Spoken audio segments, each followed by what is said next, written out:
السلام علیکم، میں ہوں انم فاطمہ. آج ہم جو بات کریں گے، لیکن جو بات کریں گے اس سے پہلے مجھے یہ بتائیں سبق صاحب، آپ نے کل ویلاگ کر لیا میرے بغیر چپکے چپکے. کون سا وہ آپ تھی نہیں تو چپکے چپکے کرنا پڑتا ہے. نہیں، میں نے کون سا چوری چوری ویلاگ یہ دیکھیں نا، آپ نے چپکے چپکے کر لیا اور اس کا نقصان بھی ہو گیا. پولیس تو تردید کر رہی ہے اس خبر کی. ہاں یہ جو بات ہے نا یہ بڑی امپورٹنٹ ہے کہ پولیس نے اس خبر کی تردید کر دی ہے، لیکن وہ خبر میری تو نہیں تھی. ہاں خبر تو جینون تھی. خبر میری نہیں تھی. وہ آئی تھی وہ جو مارگلا ٹریل 3 پر جو ریپ کا مبینہ طور پر واقع ہوا، تو ہم نے اس میں کہا مبینہ طور پر. مبینہ طور کا مطلب ہے کہ جیسا کہ بیان کیا گیا ہے، یعنی ہم جج تھوڑی ہیں، ہمارے پاس کوئی تفتیش کا تھوڑا ہی ہے. تو ہم تو جو ایک بندے نے الزام لگایا، ہم نے اس الزام کو رپورٹ کیا کہ ایک لڑکی ہے جس کا تعلق شیخو پورہ سے ہے. اس کا یہ دعویٰ ہے کہ اسے نوکری کا جھانسا دے کر پنڈی بلایا گیا تھا، اور جو بندہ تھا اس کا نام نعمان ہے، اور وہ محکمہ تعلیم میں اکاؤنٹنٹ ہے. اور اس نے کہا کہ میں آپ کو جاب لے کر دوں گا. اس سے 30,000 روپیہ لیا، اور 30,000 روپیہ لینے کے بعد اس سے کہا کہ تم بیٹھو میرے ساتھ موٹر سائیکل پر، میں تمہیں اسلام آباد میں اس افسر سے ملوانے کے لیے لے کر جا رہا ہوں جو افسر تمہیں انٹرویو کے وقت دیکھے گا تو پھر تمہیں تنگ نہیں کرے گا، کیونکہ تم اس سے شناسا ہو جاؤ گی تو اس موقع پر تمہیں ڈسٹرب نہیں کرے گا. تو وہ تمہیں دیکھتے ہی تمہیں نمبر دے دے گا ایکسٹرا، اور تمہیں جاب پہ لگا دے گا.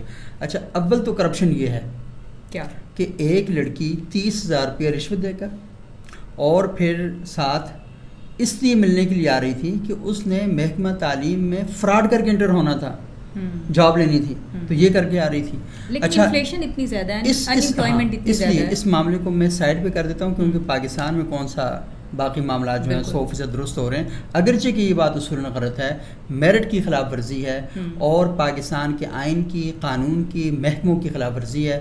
اور مجھے نہیں پتا کہ ان لوگوں کا تعلق محکمہ تعلیم سے ہے یا نہیں ہے، تو ان کے اوپر 3 کیس بنانے چاہیے. لڑکی کے اوپر فراڈ کی نیت کا کیس بنانا چاہیے، کیونکہ اس میں ایکشن کیا اس نے. وہ جو اکاؤنٹنٹ ہے اگر واقعی محکمہ تعلیم میں، تو اس کا مطلب ہے کہ اس نے اور بھی کئی اس طرح کی وارداتیں کی ہوں گی. اس کو تفتیش کر کے نوکری سے ریپ والے ایشو کو چھوڑ دیں، ویسے فارغ کر دینا چاہیے. اور تیسرا، وہ جو بندہ جس کا کہہ رہا تھا کہ آفیسر سے ملوانے لے کے جا رہے ہیں، تو ایسی کوئی بات ہی نہیں تھی، اس پر بھی کام کرنا چاہیے. یہ تو ہوگی ساری سائڈ سٹوری. اصل سٹوری جو تھی وہ یہ تھی کہ اسے ٹریل 3 پر لے کر گیا، اور وہاں پر جا کر اس کے ساتھ ریپ کیا گیا. اب ریپ کرنے کے بعد یہ جو لڑکی ہیں اس بندے کے ساتھ موٹر سائیکل پر واپس بیٹھی، اور وہ واپس ان کو ٹینچ بھاٹا اتار کے آیا. ٹھیک ہے. تو ٹینچ بھاٹا اتارنے کے بعد وہ لڑکی جب اپنی عزیزہ کے گھر میں گئی، وہاں اس نے اپنی عزیزہ کو شکایت کی. وہ عزیزہ اس لڑکی کو لے کر پولیس اسٹیشن گئی. پولیس اسٹیشن میں جا کے انہوں نے FIR درج کروائی، اور FIR کی کاپی ہم کل بھی پروگرام میں دکھا چکے ہیں، اور آج پھر ہم دکھا دیتے ہیں. اچھا، یہ واقعہ ہوا تو اس واقعے کے بعد یہ FIR کس نے کاٹی تھی؟ پولیس نے کاٹی. تو پولیس نے جب FIR کاٹی، اور کاٹنے کے بعد پولیس نے لڑکی کا میڈیکل بھی کیا. لڑکی نے ڈیمانڈ کی تھی میرا میڈیکل کیا جائے، تو میڈیکل رپورٹ جو ہے وہ سامنے آ گئی ہے، اور یہ 13 جولائی کا واقعہ ہے. اچھا، پولیس کے مطابق ابتدائی میڈیکل رپورٹ میں خاتون سے زیادتی ثابت نہیں ہوئی. خاتون کی درخواست پر تھانہ کوہسار پولیس نے مقدمہ درج کیا تھا. بعد ازاں ٹریل 3 پر خاتون سے زیادتی کے ملزم کو 3 دن کی کوششوں کے بعد گرفتار کیا گیا تھا. اب آپ کو پتہ ہے کہ یہ کیسے گرفتار ہوا؟ نہ لڑکی نے نام دیا، نہ لڑکی نے اس کا فون نمبر دیا. پولیس کی اپنی کوششوں کی وجہ سے یہ جو ملزم ہے اسے گرفتار کیا گیا. اچھا، پولیس نے جو اپنا اسٹیٹمنٹ دیا اس میں کہا ہے کہ خاتون کیس کی تفتیش میں پولیس کو معاونت یعنی مدد فراہم نہیں کر رہی تھی. تکنیکی بنیادوں پر ملزم کی تلاش کے بعد رات گئے اسے گرفتار کیا گیا. اچھا، وہ واقعہ بھی پولیس نے بتایا جی کس طریقے سے ہوا ہے کہ FIR میں کہا گیا ہے کہ نعمان انٹرویو کے بہانے ٹریل 3 پر لے کر گیا، جہاں گن پوائنٹ پر ایک شخص نے زیادتی کا نشانہ بنایا اور واقعے کا بتانے پر جان سے مارنے کی دھمکی دی گئی.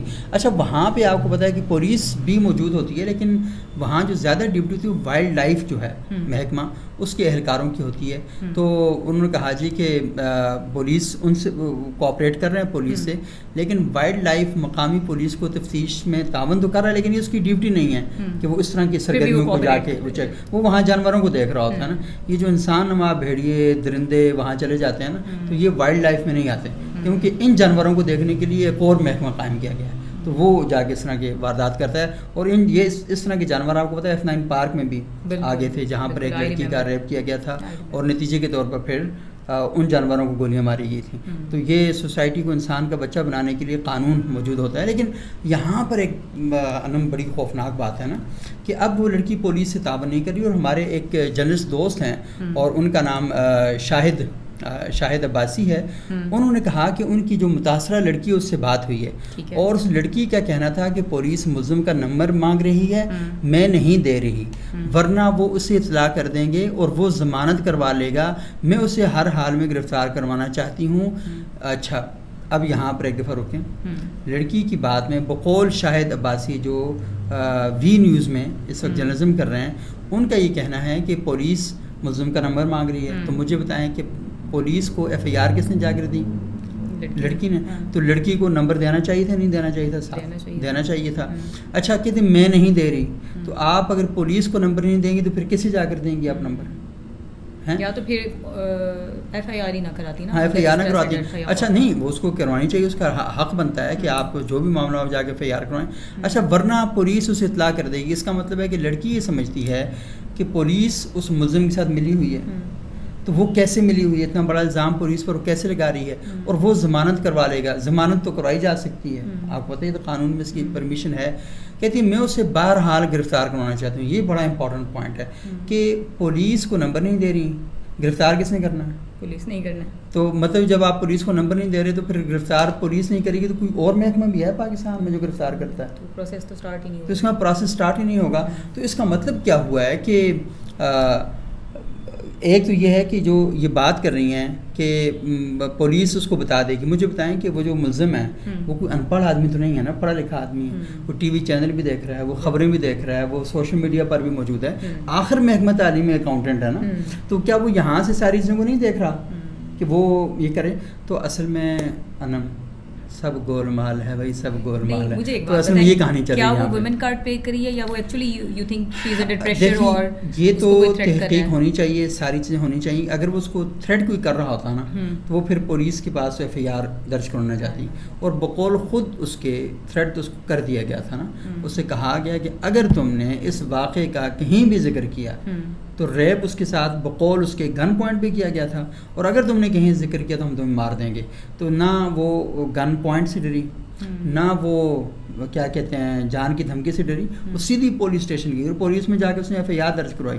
تو اس کا مطلب ہے ڈرتی وہ نہیں ہے. اگر ڈر رہی ہوتی تو پھر یہ. لیکن مجھے معاملہ کچھ اور لگتا ہے. معاملہ کچھ اور لگتا ہے کہ بعض اوقات چھوٹی موٹی چپکلش ہو جاتی ہے. اور پولیس نے جو اسٹیٹمنٹ جاری کیا نا, میں پولیس کا جو اسٹیٹمنٹ ہے وہ بڑا امپورٹنٹ ہے. پولیس نے یہ کہا ہے کہ ملزم کی تفصیلات مہیا نہیں کر رہی. مارگلا ٹریلز محفوظ ہیں جن کی ڈرون سے نگرانی اور موٹر گشت کو یقینی بنایا جاتا ہے. وقوع کے جگہ کا تعین کیا جا رہا ہے. پولیس مقدمہ کے تمام پہلوؤں سے تفتیش عمل میں لائے گی. ٹھیک ہے نا. اچھا ایک اور بھی پولیس نے بات کی ہے کہ مدعیہ کی میڈیکل رپورٹ کے مطابق زیادتی کے شواہد نہیں پائے گئے. مدعیہ اور ملزم کے مابین دوستی تھی. یعنی یہ جو بات کہی جا رہی ہے کہ صرف مطلب ہے کہ نوکری کے لیے آئی تھی, معاملہ نوکری تک ہی محدود نہیں ہے. ان دونوں کی آپس میں دوستی تھی. اور پولیس نے اتنا بڑا اسٹیٹمنٹ اپنے ٹویٹر اکاؤنٹ پر دیا ہے, اور اسے دیکھ لیں کہ ابھی تک 316 لوگوں نے ری ٹویٹ کیا اور 152 لوگوں نے کوٹ ری ٹویٹ کیا ہے. یعنی آپ سمجھ لیں کہ 500 لوگ اس کو ری ٹویٹ کر چکے ہیں.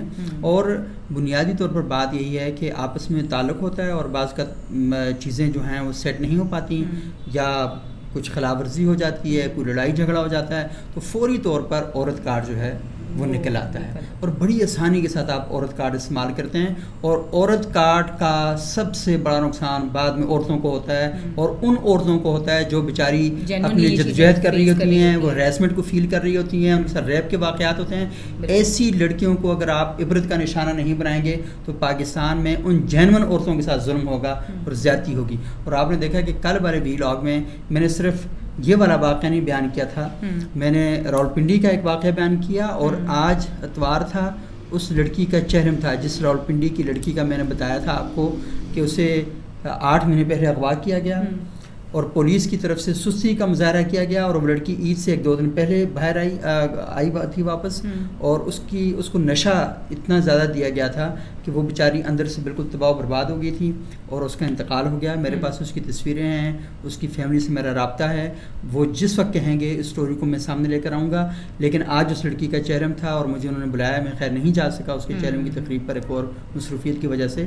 لیکن یہ سارے واقعات ہو رہے ہیں, اور اس قسم کی لڑکیاں ان لڑکیوں کے لیے مسائل پیدا کرتی ہیں جن کے بڑے جنرل قسم کے ایشوز ہیں. اور میرا خیال یہ ہے کہ جب ہم نے ہمیشہ عورت مارچ کو سپورٹ کیا کہ پاکستان میں خواتین اپنے جنرل مطالبات کے لیے سامنے آتی ہیں, لیکن جب اس قسم کے واقعات ہونا شروع ہو جائیں گے تو اس کا مطلب یہ ہے کہ عورت مارچ کے منتظمین اور میڈیا کے لوگ اس طرح کے واقعات کے خلاف بھی بات کریں, اور یہ کہیں کہ جہاں پر عورتوں کی طرف سے مردوں کی طرف سے زیادتی ہوتی ہے وہاں پر اس قسم کی عورتیں بھی معاشرے کے اندر یہ پرابلم یہ چیزیں کریٹ کرتی ہیں. تو ہمیں کھل کے بات کرنی چاہیے. اور یہ جو فیشن چل گیا نا کہ مطلب ہے کہ میں یہ نام لے کر دبا دوں گی اور یہ کر کے نا, تو یہ بلیک میلنگ جو ہے نا یہ ختم ہونی چاہیے, اور بلیک میلر کو سخت سے سخت سزا دینی چاہیے. کیونکہ اگر آپ بلیک میلنگ کرنے والے کو سزا نہیں دیں گے تو پھر اس قسم کی جو واقعات ہیں بڑھتے جائیں گے. آپ کی مرضی ہے کسی پر کیچڑ اچھال دیں. آپ کو یاد ہے وہ کراچی یونیورسٹی کے ایک پروفیسر نے سوسائڈ کر لیا تھا, وہ اس کے اوپر لڑکی نے الزام لگایا کہ میرے ساتھ یہی کیا ہے. بعد میں اس کو یونیورسٹی سے نکال دیا گیا. اس کی بیٹیاں تھیں, اس کی بیوی تھی, اس کی ماں, وہ بیچارہ اپنے گھر نہیں جا سکا, نفسیاتی مریض بن گیا. اور بعد میں جب اس کو عدالت نے بری کیا اور 2-3 سال بعد تو اس بیچارے نے خودکشی کر لی کہ مجھے ہر گلی کوچے میں ذلیل کر دیا, بیٹیوں کی نظروں میں ذلیل کر دیا, ماں باپ کی نظروں میں ذلیل کر دیا, اور اب آپ میرا وہ کر رہے ہیں. تو اچھا مجھے پتہ ہے, اب پتہ نہیں کچھ خاص قسم کی عورتیں وہ آئیں گی. ایک مرد اگر ذلیل ہو گیا تو کیا ہوتا ہے, شرم آنی چاہیے یہ بات کرتے ہوئے. ایک مرد ذلیل ہو گیا, یعنی آپ کو مرد کو ذلیل کرنا ہے یا وکٹم کو آپ نے وہ کرنا ہے. تو یہ بعض کا وکٹم بلیمنگ شروع کر دیتے ہیں گھٹیا قسم کے لوگ. جیسے کیا کہتے ہیں موٹر وے پر ایک خاتون کا ریپ کیا گیا, اور مجھے نہیں پتا وہ قصہ کہاں چھپ گیا, وہ ختم سامنے نہیں آیا. تو جو آئی جی پنجاب تھے وہ فوت ہو گئے, اللہ تعالیٰ, ڈی پی او لاہور, وہ اللہ تعالیٰ ان کو مغفرت فرمائے. تو انہوں نے کہا تھا کہ یہ گے کیوں تھی وہاں پہ, بھائی یہ کیا بات ہوئی بھائی. اچھا یہ یہاں اس میں بھی یہ ہوا تھا, ابھی تک تو یہ پولیس نے تفصیل سامنے لانی ہے, لیکن یہ جی کہ یہ لڑکی گئی کیوں تھی وہاں, انیشلی لوگوں نے یہ کہنا شروع یہ والی بات کرنا شروع کر دی تھی نا. بھائی آپ جہاز میں ہوں, مثال کے طور پر آپ جہاز میں صرف 2 ہی سواریاں ہیں, ایک آپ ہیں ایک وہ ہیں, اور وہاں پر کوئی مرد اس طرح کی گھٹیا حرکت کر دے تو آپ کیا کہیں گے کہ یہ جہاز میں دیکھا تھا جب جہاز سارا خالی ہے تو یہ کیوں چڑھی تھی وہاں پہ. یہ عجیب و غریب سی بات ہے. ہاں, تو یہ سوسائٹی میں بہت ہی چھوٹے قسم کے ٹچے لوگ ہیں جو اس قسم کی حرکتیں کرتے ہیں, اور وہ ٹچے لوگ پڑھے لکھے لوگوں کے اندر بھی ہیں, سو کالڈ لبرلز کے اندر بھی ہیں, سو کالڈ لبرلز کے اندر, اور سیکولرز کے اندر, اور یہ ملاؤں کے اندر بھی نا. یہ اصل میں ایک خاص قسم کی اس زمین میں پتہ نہیں ایسی 2 نمبری کی زرخیزی کیوں ہے کہ وہاں پر اس قسم کے لوگ ہیں وہ ایکٹیو ہو جاتے ہیں. تو میری جو خبر تھی نا وہ غلط نہیں تھی. میرے ساتھ وکٹم بلیمنگ ہو رہی ہے, میرے ساتھ زیادتی ہو رہی ہے. I apologize on screen, I apologize for that. ہاں اچھا, ایک اور بات, کل تک تو آپ بڑا کہہ رہے تھے کہ جو افغان طالبان ہیں اور ان کی جو گورنمنٹ ہے وہ بڑا محتاط رویہ اختیار کرے گی. وہ تو ٹھیک ہے, لیکن مجھے بتائیں آج آپ کھا کے کیا آئی ہیں اور سوچ کے کیا آئی ہیں. آپ نے پہلی خبر پر مجھے گرل کرنے کی کوشش کی, دوسری خبر پر آپ دوبارہ مجھے گرل کر رہی ہیں. میں نے یہی بات کی تھی کہ افغان طالبان بڑا محتاط رویہ اختیار کر رہے ہیں, اور ان کا جب اسٹیٹمنٹ آئے گا تو وہ اس میں بہت کلیئر ہو کے بات کریں گے. تو انہوں نے بڑے کلیئر ہو کے بات کی ہے. پہلی بات تو جو ذبیح اللہ مجاہد صاحب ہیں جو افغان طالبان کے ترجمان ہیں, انہوں نے یہ بات کہی ہے کہ دیکھیں آپ کہ ہمارا جو دوحہ ایگریمنٹ ہے نا, دوحہ معاہدہ, وہ پاکستان کے ساتھ نہیں ہوا, بلکہ وہ جو معاہدہ تھا ہمارا وہ ہمارا معاہدہ ہے امریکہ کے ساتھ دوحہ میں ہوا ہے. اچھا, دوسری بات یہ ہے کہ انہوں نے کہا ہے کہ یہ جو ٹی ٹی پی ہے یہ افغانستان میں کہیں بھی ایکٹیو نہیں ہے. اچھا, انہوں نے بہت کلیئر کہا ہے کہیں بھی ایکٹیو نہیں ہے. اور دوسرا انہوں نے کہا کہ اگر کہیں ایکٹیو ہے اور آپ کو ثبوت ہیں تو آپ ہمیں بتائیں, ہم ان کے ساتھ جو معاملات ہیں وہ جا کے کریں گے. اور لیکن دوسری بات یہ ہے کہ یہ جو ٹی ٹی پی ہے تحریک طالبان پاکستان, یہ پاکستان کے اندر ہی ایکٹیو ہے, اور یہ واقعات بھی سارے پاکستان کے اندر ہو رہے ہیں, اور پاکستان کو ہمارے اوپر الزام نہیں لگانا چاہیے. لیکن ایشو یہ ہے کہ جب افغان طالبان یہ کہتے ہیں کہ ٹی ٹی پی افغانستان کے اندر نہیں ہے, تو کیا وہ یہ کہتے ہیں کہ داعش افغانستان کے اندر ہے یا نہیں ہے؟ کیونکہ جو داعش جو طالبان پر حملے کرتی ہے یا طالبان داعش کے خلاف کارروائیاں کرتے ہیں تو وہاں پر موجود ہیں. اگر تحریک طالبان افغانستان کو سارے داعش کے ٹھکانوں کا پتہ ہے تو سب کو ختم کیوں نہیں کر دیتی؟ تو اسی طرح عین ممکن ہے کہ ان کو تحریک طالبان کے ٹھکانوں کا پتہ نہ ہو، اور یہ بات کرنا کہ عین ممکن ہے یہ بھی ایک اسپیس دے رہے ہیں. لیکن اصل چیز یہ ہے کہ پاکستان اور افغانستان کو مل کے آگے بڑھنا، اور اگر ہم اس قسم کی چیزوں کا شکار ہو جائیں گے اور ایک دوسرے کے ساتھ سپورٹ نہیں کریں گے تو ہم دونوں ملکوں نے گزشتہ 40 سال میں بہت ہی برے حالات دیکھیں. تو ہمیں ایک دوسرے کے ساتھ کوآپریٹ کرنا چاہیے اور اس قسم کی باتوں میں نہیں الجھنا چاہیے. اگر پاکستان کو یہ شکوہ اور شکایت ہے کہ افغانستان میں طالبان موجود ہیں تو بات کرنی چاہیے، اور تاکہ وہ دہشت گردی جو ہے وہ ختم ہو.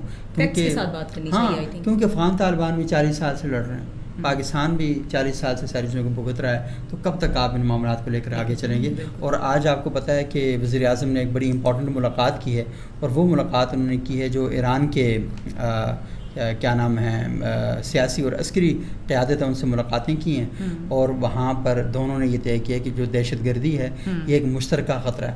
آپ کو پتہ ہے کہ پاکستان افغانستان بارڈر پہ ٹینشن ہے، پاکستان انڈیا بارڈر پہ ٹینشن ہے. اس کی وجہ انڈیا بھی ہے، کچھ یہاں سے پنگے بازگت ہو جاتا ہے، لیکن سب سے زیادہ انڈیا کی طرف سے جو ہے وہ فساد پیدا کیا جاتا ہے. اور پاکستان اور ایران بارڈر پہ ٹینشن ہے. ہماری طرف ایک ہندو ریاست ہے، ایک طرف ایتھیسٹ ریاست ہے، اور 2 مسلمان ہیں، اور مسلمانوں میں ایک دیوبندی اسکول آف تھاٹ اور ایک شیعہ اسکول آف تھاٹ ہے ان کے. ہم بڑی عجیب و غریب جگہ پر درمیان میں بیٹھے ہوئے ہیں. تو ہمیں ان ملکوں کے ساتھ دیکھنا، افغانستان اور ایران کے ساتھ تو کم سے کم ہمارے معاملات جو ہیں اور ان کے ہمارے ساتھ جو معاملات ہیں وہ ٹھیک ہونے چاہیے. تو بعض کا لوگ یہ کہتے ہیں نا کہ دیکھو جی پاکستان کے سب کے ساتھ ہی تعلقات خراب ہیں، افغانستان سے تعلقات خراب ہیں، انڈیا سے تعلقات خراب ہیں، امریکہ سے. ارے بھائی ان کے بھی تو ہمارے ساتھ خراب ہے نا، ان کے کون سے ہمارے ساتھ اچھے ہیں؟ تو پرابلم ان کی طرف سے بھی ہے، پرابلم ہماری طرف سے بھی ہے. لیکن سلوشن کیا ہے؟ بڑا دماغ ہمیشہ سلوشن کی طرف جاتا ہے، اور سلوشن یہ ہے کہ ڈائلاگ کرنا، بات چیت کرنا، آپس میں بیٹھیں، اپنے مسائل کو حل کریں. اور اس سے پہلے کہ آپ کو تیسرا مجھ پر الزام لگائیں، میں جا رہا ہوں. خدا حافظ. Thank you so much.